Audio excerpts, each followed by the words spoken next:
Now, some Democrats are outraged today that I am supporting Rand Paul's filibuster of John Brennan to be the head of the CIA because he happens to be 100% right that we have a giant constitutional issue, that Eric Holder has said we can do drone strikes on U.S. citizens on U.S. soil without a trial.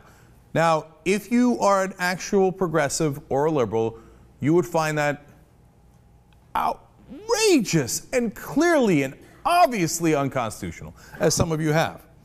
If you don't care about principles and you're not actually a progressive or a liberal, you're just a Democrat and you like being on Team Democrat and you like wearing the blue outfits and with the big O and hope and change, you like the cutesy slogans, well, then you would be opposed to Rand Paul because you're not a principled person. You just go along with, in fact, you should have some pom-poms because your job is really a cheerleader. What does my dear leader Obama say? Yay! Kill U.S. citizens without a trial. Awesome. I don't find that to be awesome. I find it to be despicable.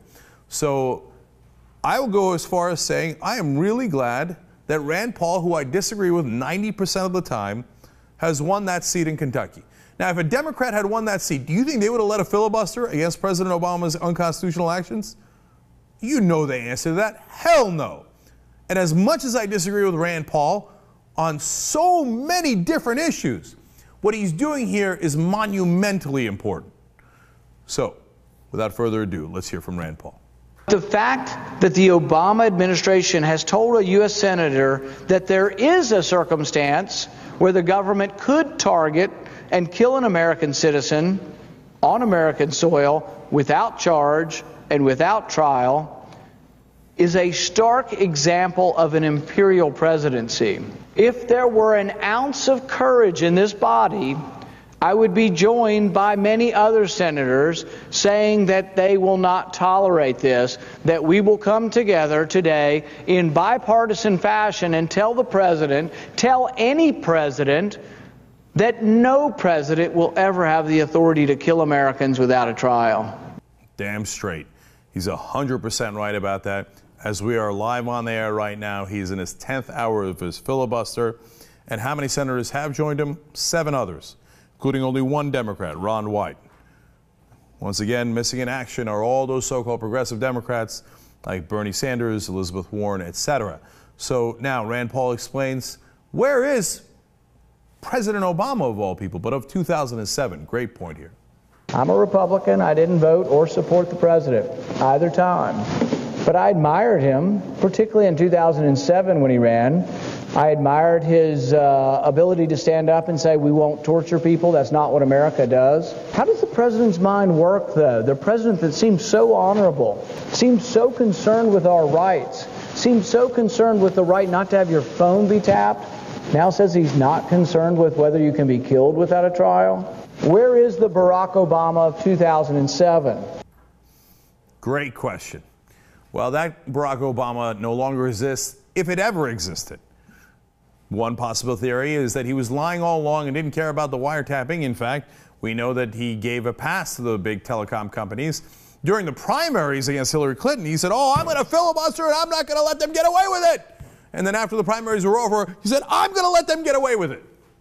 Of course, he let the Bush administration get away with all their warrantless wiretapping. In fact, President Obama does warrantless wiretapping himself right now. His administration revels in it.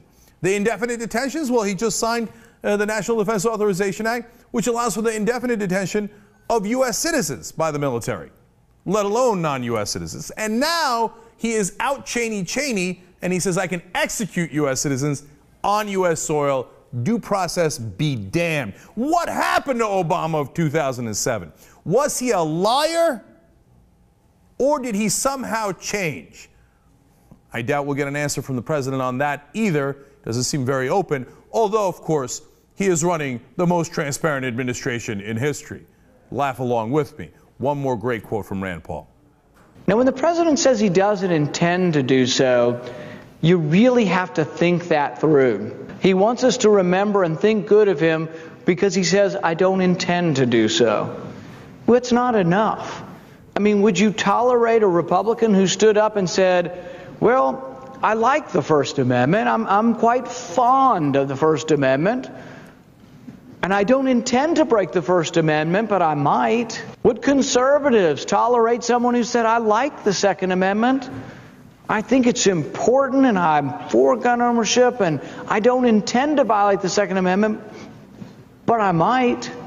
Would we tolerate that he doesn't intend to do so as a standard? Now, I've been fighting online all day on this issue, and some Democrats chime in and go, well, you don't have a single case of the president executing a U.S. citizen on U.S. soil yet. He just has the authority to do so. Apparently, you fundamentally misunderstand our process and our form of government.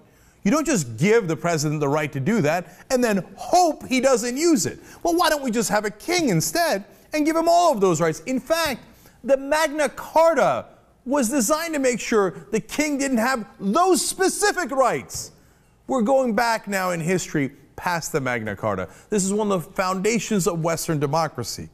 And the Obama administration is apparently gleefully tearing it down. And any progressive or liberal that supports them doesn't understand what it means to be a progressive or liberal at all. So this is something that should be cross-partisan.